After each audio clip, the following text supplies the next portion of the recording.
네, 중국의 최대 정치 행사죠. 양회 전국인민대표회의가 개막한 지 벌써 이틀이 지났습니다. 앞으로 1년간의 중국의 경제, 외교 정책 방향을 결정하는 중요한 회의인데요. 폐막일인 11일까지 시간이 꽤 남은 가운데 지금까지 어떤 얘기가 오갔고 또 핵심 내용은 뭔지 지금 바로 확인해 보시죠. 먼저 키워드를 통해 알아보는 중국 양의 핵심입니다. 먼저 성장률부터 함께 체크를 해보도록 하겠습니다. 올해 중국이 경제 성장 목표치를 5% 안팎으로 선정을 했습니다. 지난해는 중국의 경기 침체, 올해는 미국과의 무역 전쟁으로 어려운 상황이지만 5% 성장에 문제가 없다고 자신했습니다. 또 이번 양해에서 특히나 주목할 점은 바로 AI 그리고 휴머노이드 로봇입니다. 그리고 또 오늘 공개된 마누스까지 딥시크부터 마누스까지 세계적으로 중국 AI에 대한 관심이 뜨거운데요. 이 가운데 업무 보고에서 휴머노이드 로봇과 인공지능, 스마트폰, 6G 등의 단어가 처음으로 언급되면서 중국의 관심 사업 또 주력 사업이 간접적으로 들어봤습니다. 이렇게 과학기술로서의 자립 그리고 자강을 강조하면서 올해 연구개발 예산을 지난해보다 10%가량 늘어난 우리 돈으로 80조 규모라고 발표를 했습니다. 이는 AI나 로봇 같은 과학기술 혁신을 계속해서 이어나가겠다는 의지로 풀이되고 있습니다. 또 국방비 증액 비율을 전년 동기 대비 77.2%가량 증액해서 제시했습니다. 4년 연속 7%로 증가한 건데 경제는 물론 안보에서도 미국과의 패권 전쟁을 이어가겠다는 뜻을 분명히 했습니다. 이렇게 자국자강, 자립, 그리고 성장을 강조한 양회에서 미국을 겨냥한 부양책은 아직까진 발표되진 않았습니다. 사실 이번 양회 직전에 트럼프 대통령이 개막일에 맞춰서 10% 플러스 10% 관세를 발효했는데요. 이에 중국은 곧바로 농산물을 포함해서 최고 15% 관세라는 강한 카드를 꺼내들었고 또 미국 기업 10곳에 대해 신뢰할 수 없는 기업 리스트에 추가하는 즉각 조치를 나섰습니다. 미중 간의 갈등의 골이 깊어지면서 혹시 이번 양회에서 대응 조치가 나오진 않을까 하는 시선이 있었지만 아직까지 직접적인 대응은 나오지 않았습니다. 그래도 지난 5일 미국을 직접적으로 거론하진 않았지만 모든 형태의 일방주의와 보호무역주의를 반대한다면서 애둘러 비판을 했습니다. 아직 긴장을 놓치기엔 이른 게 양회는 오는 11일까지 진행이 되고요. 또 주말 사이 발표되는 부양책들이 있을지 점검해 보셔야겠습니다. 관련해서 상해지수 움직임 함께 체크해 보도록 하겠습니다. 오늘 수출입 지표를 발표한 중국인데요. 예상치를 크게 하회하는 수출입 성적에 오늘 상해지수가 조금은 흔들리기는 했습니다. 상해지수의 1개월간, 한 달간의 움직임을 함께 좀 체크를 해보시면은 그동안 딥시크발 훈풍을 받아내면서 강세를 보였습니다. 하지만 오늘은 1.7%, 그래도 상승폭을 좀 오전보다는 줄인 채로 상승세를 이어가고 있는데요. 마감까지 상승세 이어가는지 체크해보시면 좋겠습니다. 지금까지 이슈 브리핑 전해드렸습니다. 네, 하루의 경제 주식 마무리. 오늘의 경주마 주제는요. 이 미국 관세 전쟁 속 5% 성장을 내걸었다. 이번 주 열린 중국 양회에 대해서 좀 이슈 샅샅이 파헤쳐 보도록 하겠습니다. 국제금융센터 이치훈 신흥경제부 부장 전화로 연결되어 있습니다. 부장님, 안녕하십니까? 예, 반갑습니다. 이치훈입니다. 네, 반갑습니다. 자, 이번 한 주는 확실히 중국 양회에 이목이 집중되었던 한 주였습니다. 부장님이 예상하셨던 규모의 수준의 부양책이 발표가 된 겁니까? 이번 부양책 규모 어느 정도였습니까? 저희가 예상한 것보다는 좀 더 큰 경기 부양책의 음. 규모였었고요. 다만 이제 전인대에서는 경기 부양책에 대한 구체적인 그거는 발표하고 있지는 않습니다. 그렇지만 이번에 아까 말씀하신 것처럼 성장률 목표치를 5%로 이렇게 제시했는데 이 5%는 작년이랑 같은 수치지만 금년도에 성장률 예상치가 4.5%로 작년보다 낮거든요. 거기에 비하면은 상당히 성장 지향적인 걸로 지금 평가되고 있습니다. 네, 미국 고율 관세의 적극적인 확장 정책을 내놓은 건데 실제 중국 경기 부양에 또 우리 세계 경제에 어느 정도의 파급력이 있을 거라고 보십니까? 어 이번에 뭐 이번에 경기 부양책으로 해서 채권 발행 규모도 약 2조 위안 정도 되고요. 거기가 원화로 따지면은 약 415조 위안 정도로 상당히 큰 규모인데요. 이게 중국 경제 자체적으로 보면은 성장률을 약 0.3%에서 0.5% 포인트 제고될 수 있는 효과가 있거든요. 이는 미국이 중국에 대한 관세의 60%를 부과했을 때 받는 타격을 상쇄할 수 있는 수준입니다. 따라서 이 세계 경제에도 전반적으로는 뭐 0.05% 정도의 상승 효과를 가져올 수 있다 이렇게 보고 있습니다. 네, 그리고 중국 외교부 어제는 미국과 끝까지 싸울 준비가 돼 있다고 밝혔고요. 또 오늘은 자기 힘만 믿는다면 세계는 정글로 퇴보될 것이다라는 말까지 했습니다. 미중 간의 갈등이 고조되는 것 같은데 만약 미국이 이 대중 관세를 더 올린다면 중국도 가만히 있진 않겠죠. 어떤 대응책이 좀 중국에서 나올 수 있을까요? 그렇습니다. 중국의 대응력은 일반적인 사람들이 생각하는 것보다는 큰 편입니다.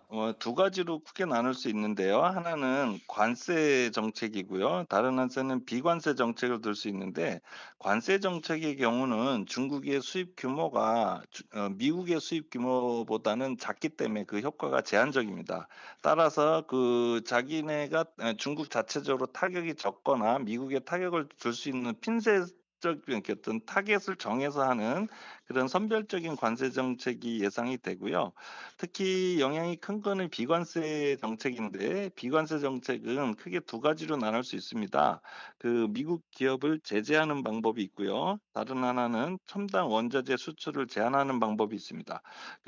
앞번에 말씀드린 미국 기업을 제재하는 것도 상당히 영향이 큰데 그 이유는 중국 진출한 미국 기업들이 전체 글로벌 기업들이 상당히 많이 있는데요. 이들 기업들의 중국 매출 비중이 전체에서 약 25% 이상을 차지하고 있습니다.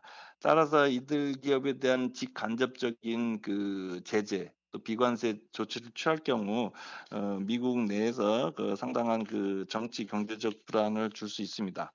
두 번째로는 첨단 원자재 원자재 수출을 제한하는 건데요. 이 부분도 미국 경제에 상당히 영향을 줄 수 있습니다. 미국의 첨단 원자재 중국 의존도는 60% 내외로 상당히 높은 편입니다. 그리고 특히 가장 큰 정치적 영향을 줄 수 있는 건 농산물 수입 제한을 줄 수 있는데요. 경제적으로는 영향이 적지만 정치적인 영향이 상당히 크다고 볼 수 있습니다. 그 미국의 중서부 농업지구의 인구가 약 한 4,500만 명인데요. 전체 인구의 약 14%인데 이들은 상당히 중국과의 갈등을 싫어하는 모습을 보여져 있고요. 이들이 비교적 정치적 중립적인 형태를 취하고 있는데 미중 갈등이 나왔을 때 상당히 공화당 쪽에 불리한 영향을 미칠 수 있습니다. 또 이 농산물의 경우는 한번 그 수입처를 바꿨을 때 경작지 변경의 비탄력성이 있어서 그 일시적으로 영향을 미치지 않고 구조적인 영향을 미칠 수 있다는 점에서 미국한테는 상당히 정치적으로 그 취약점이 될 수 있다고 봅니다. 네, 알겠습니다. 국제금융센터 신흥경제부 이치훈 부장과 전화 통화해봤습니다. 오늘 말씀 고맙습니다, 부장님. 감사합니다. 네. 자, 그럼 시장은 이 같은 이슈를 어떻게 흡수하고 반응해줄지 짚어보도록 하겠습니다. 확실히 이번 양회 포인트는요. AI 쪽에 신성장 동력에 얼마나 힘을 줄 것인지 또 내수 부양에 얼마나 힘을 줄 것인지 딱 두 개였던 것 같아요. AI 쪽 한번 파헤쳐보도록 하겠습니다. 지금 밤사이에 알리바바도 새로운 AI 모델을 내놓은 가운데 제2의 딥시크를 내놓기 위해서 중국은 정말 거대한 투자 단행에 나설까요? 어떻게 보세요? 뭐 최근에 이제 시진핑이 이제 소위 말하는 이제 IT 업계에 이제 내놓으라 하시는 분들 이제 모아놓고 이제 얘기를 했었던 부분 거기에 이제 딥시크 사장까지 와가지고 뭐 얘기했던 부분 때문에 뭐 그것 때문에 영향이 있을 가능성이 굉장히 높은데 그러다 보니까 많은 IT 뭐 대형 IT 중국 빅테크 업체들이 이제 딥시크를 되게 탑재하면서 쓰는 부분으로 봐서는 결과적으로 좀 자신감이 굉장히 좀 커졌다라고 볼 수 있을 것 같고요. 사실상 지금 엔비디아가 회복하지 못하는 부분도 어느 정도 심리가 영향이 있는 게 딥시크발 AI 충격으로 인한 게 아직까지도 영향이 있는 것 같고요. 정말로 효용으로 인해서 아니 많은 돈을 투자하지 않고도 이렇게 좀 효용으로도 저가로도 이렇게 굉장히 큰 퍼포먼스를 낼 수 있구나에 대한 기대감과 뭐 자신감이 생겼던 것 같고요. 이게 정말 사실이었던 것 같습니다. 뭐 하웨이 같은 경우도 마찬가지로 지금 테슬라가 뭐 이제 거의 독보적으로 나갈 줄 알았었던 FSD 같은 경우도 결국 하웨이에 대한 부분이 저가로도 알고리즘만 바꾸고 뭐 이렇게 잘 효용적으로 하면은 굉장히 좋은 거를 낼 수 있다, 퍼포먼스를 낼 수 있다라고 얘기하는 부분도 결과적으로 시장의 이제 트렌드가 이제 미국에 의한 부분하고 중국하고 이제 효용이냐 아니면 정말로 이제 탑으로 이제 선두 치고 나가는 부분이냐에 대한 부분이었던 것 같고요. 말씀하셨던 대로 중국의 AI에 대한 총력 최근 들어서 오늘 이제 국가 차원의 200조 원에 대한 펀드 규모에 대한 설립으로 인해서 뭐 시드 단계에서 창업 초기 단계까지에 대한 부분 투자에 대한 부분이 있었고 독창성이라든지 이런 부분에 있어서 핵심 기술 자원에 있어서 미래 산업을 육성하겠다. 뭐 사실 뭐 저희가 다 듣는 부분도 있는 뭐 같은 내용인 것 같은데요. 결과적으로 의지가 좀 강했다라고 볼 수 있을 것 같고요. 7년 만에 이렇게 IT 업계들 한 자리에 모아놓고 시진핑이 주재했다라는 그 자체만으로도 큰 중국 내에서는 파급력이 있었던 것 같습니다. 말씀하셨던 알리바바 같은 경우도 3년간 AI 클라우드 컴퓨팅 최소 525억 불, 그러니까 뭐 하나로 75조인데 이게 과거 10년 동안 했던 투자보다 이 3년 동안 투자한다라는 게 훨씬 더 큰 걸로 봐서는 지금 굉장히 좀 육성하고 집중하겠다라는 부분이 있고요. 이따가도 말씀드리겠지만 말씀하셨던 대로 AI에 대한 부분 적극적인 지원이라든지 이런 부분과 내수 부양 양측으로 이제 가겠다라고 보는 것 같습니다. 네, 알겠습니다. 자, 그리고 한알령 해제 기대 쪽에도 좀 포커스를 맞춰보도록 하겠습니다. 좀 전에 우리 증시킥톡에서는 우리 이충원 대표님이 콘텐츠 쪽에서는 한알령 해제가 얼마나 현실화로 이루어지는지를 좀 지켜봐야 된다라고 말씀해 주셨는데 일단 이번 달 중국의 문화사절단 방한은 예정되어 있는 상황이거든요.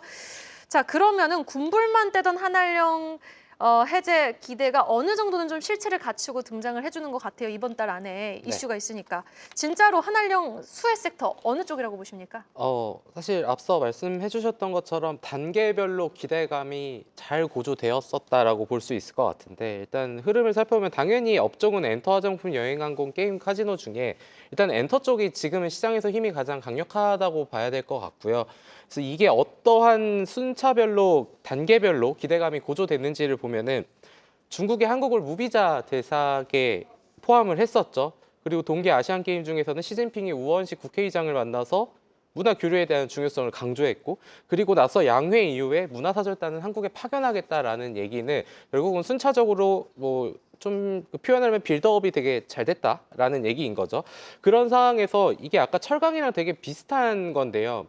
이런 우리나라의 산업군 중에서 미국하고 중국에서 동시에 수혜가 가능할까에 대한 게 있는 게 바로 엔터하고 저는 화장품이라고 생각을 하거든요. 네. 엔터는 이미 지금 미국 쪽에서는 결국은 이거는 공장으로 할 수 없는 사람으로 되는 산업이다 보니까 거기에서 좀 자유롭다고 해서 최근에 주가가 많이 올랐었고 그러면은 이러한 상황에서 중국하고 좋아지면은 과거에 엔터가 중국 쪽에 좋았을 때 앨범 판매량이 굉장히 좋았었는데 이번에도 그런 부분들이 적용된다면은 오히려 고래 싸움에 새우등이 안 터질 수도 있는데 근데 이제 그런 관점에서 또 중국이나 이제 미국 쪽에서 한쪽으로 우리를 약간 너네는 그러지 마라고 개입을 하게 되면 또 그게 문제가 될 수는 있겠지만 어쨌든 엔터도 마찬가지고 화장품 같은 경우에도 뭐 원래 우리의 전통적인 화장품은 이렇게 섹터가 주목받기 전에는 중국에 대한 기대감이 굉장히 높았었는데 이제는 글로벌로 확장이 되었고 근데 이러한 상황에서 다시 한번 중국에 대해서 화장품 쪽도 판매량이 증가할 수 있다라고 한다면은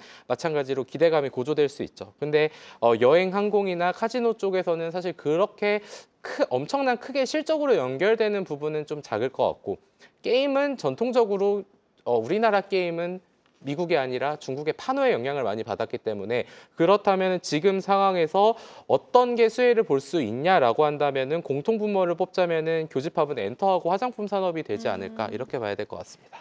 우리 이충원 대표님은 아까 철강 쪽 대답도 그랬고 미국과 중국을 동시에 다잡을 수 있는 섹터를 또 종목을 좀 선별을 해보자가 오늘의 좀 키포인트 전략인 것 같아요. 맞죠? 네. 네, 알겠습니다. 엔터와 그리고 관련해서 또 한알령 수혜 섹터가 예상되는 일부 종목들을 좀 주목해 보자라고 정리를 해주셨고요.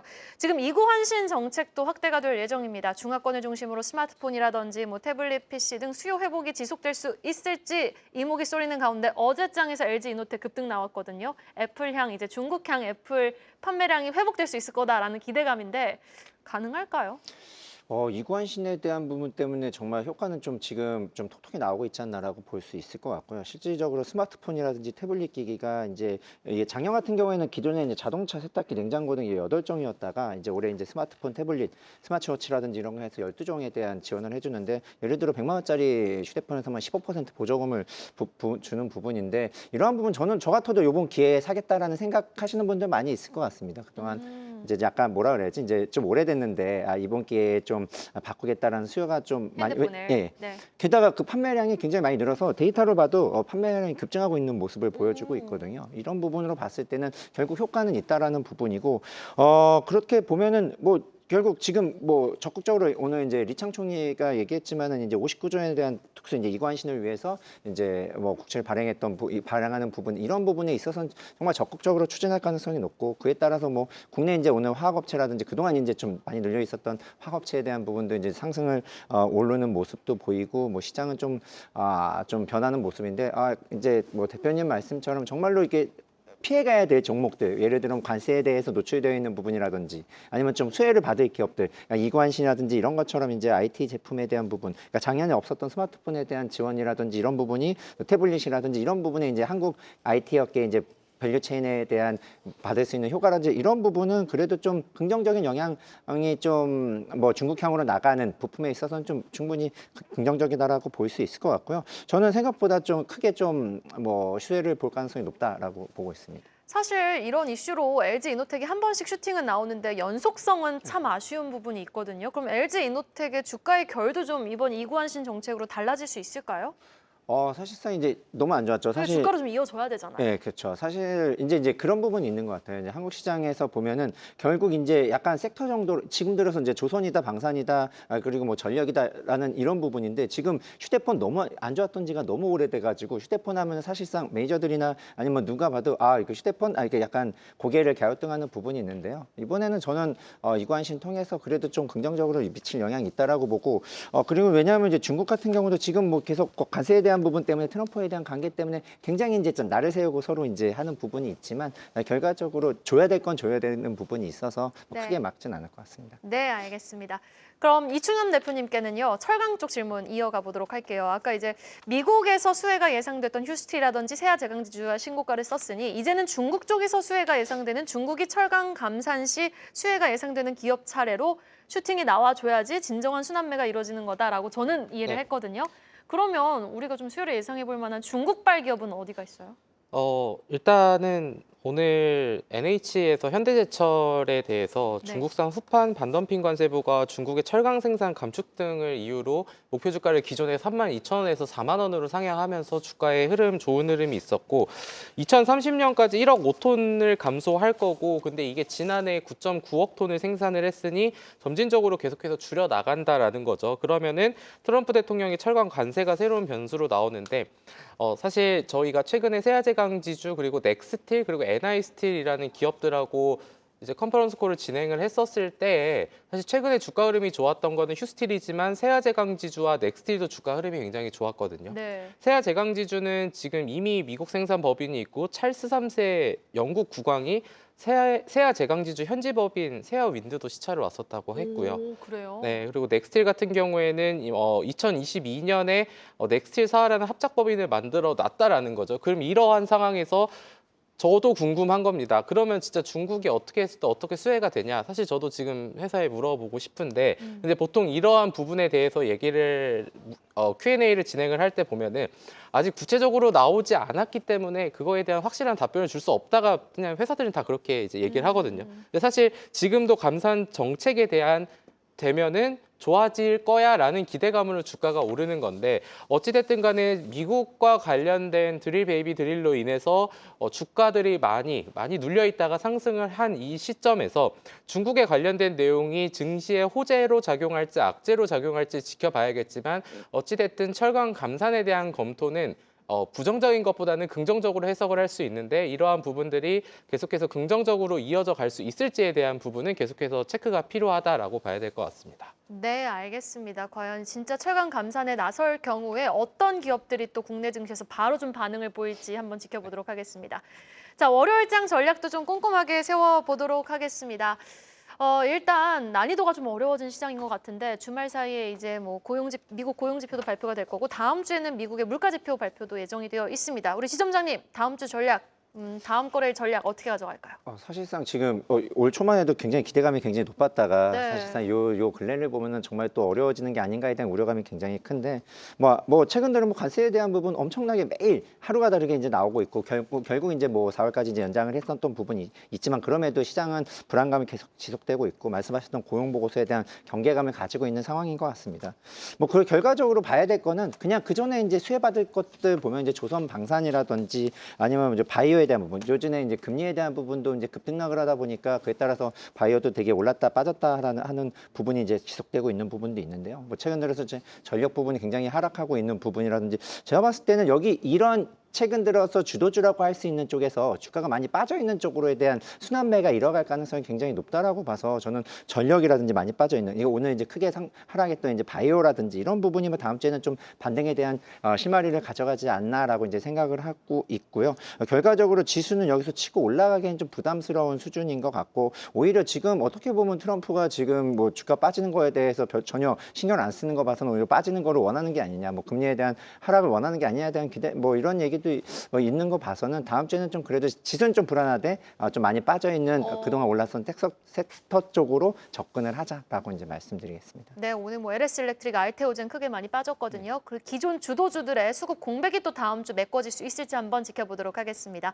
그런데요, 또 이제 국내에서도 시끄러워요. 정치적인 변수가 좀 대두되면서 변동성 극심한데 다음 주도 이럴까요, 이충원 대표님? 일단은 그래서 요즘에 이제 뭐 여의도나 주식 투자하시는 분들을 보면은 어지럽다라는 표현을 되게 많이 하고 네. 빠지고 있었는데 잠깐 뭐 하고 오면 올라와 있고 현기증 나고. 올라와 있으면 다른 거 뭐 하고 오면 빠져 있고 이제 이러다 보니까 오늘 또 이제 장중에 이제 우리나라 정치적 이슈로 인해서 시장이 한번 변동성이 확대가 됐었고 안 그래도 지금 최근 미국 증시도 자고 일어나면 계속 크게 하락해 있어가지고 미국 주식 투자하시는 분들도 굉장히 이제 스트레스를 많이 받는 그런 상황에서 국내 증시는 안에서도 변수가 많고 밖에서도 변수가 많은 굉장히 힘든 상황이거든요. 그러니까 이제 이러한 부분들에서 취할 수 있는 전략은 되게 단순하게 생각을 해본다면 앞서서 말씀해주신 것처럼 시장을 주도했었던 섹터는 그렇게 한 번에 생각보다 쉽게 꺾이지는 않습니다. 근데 무서운 거는 예를 들어 50만 원까지 갔다가 40만 원으로 내려왔는데 이제 더 빠질까 봐 오히려 무서워서 못 사게 되는 그런 게 있다 보니까 차라리 주도주가 빠졌을 때 공략하는 거가 전략일 수도 있고 아니면은 지금 미국과 중국 그리고 너무 관세가 정책이 너무 이제 하루하루 바뀌다 보니까 그럼 이러한 부분을 그냥 나는 현금화를 만들어 놓고 어느 정도는 피해 있겠다라는 전략도 저는 괜찮은 전략이라고 생각을 하고 있기 때문에 오히려 이런 시장에서 지수가 크게 나오니까 레버리지 투자에 대한 반대 매매에 대한 얘기도 아직은 나오고 있지는 않지만 최근에 지수가 양대 시장이 많이 올랐다가 하락을 했기 때문에 여러 가지 그것도 변수 중에 하나로 고려를 한다면 어느 정도의 현금화를 확보해 놓고 시장을 약간 좀 객관적으로 바라볼 수 있는 것도 하나의 방법이지 않을까라고 말씀드리도록 하겠습니다. 네, 알겠습니다. 이렇게 경주마 시간까지 오늘 두 분과 이야기 길게 나눠봤습니다. 지금까지 황재수 지점장, 이충원 대표였습니다. 말씀 고맙습니다. 네, 감사합니다. 계속해서 다양한 경제 이슈를 알고 싶다면 구독과 좋아요, 알림 설정 부탁드립니다. AI 캐스터 권미정이었습니다.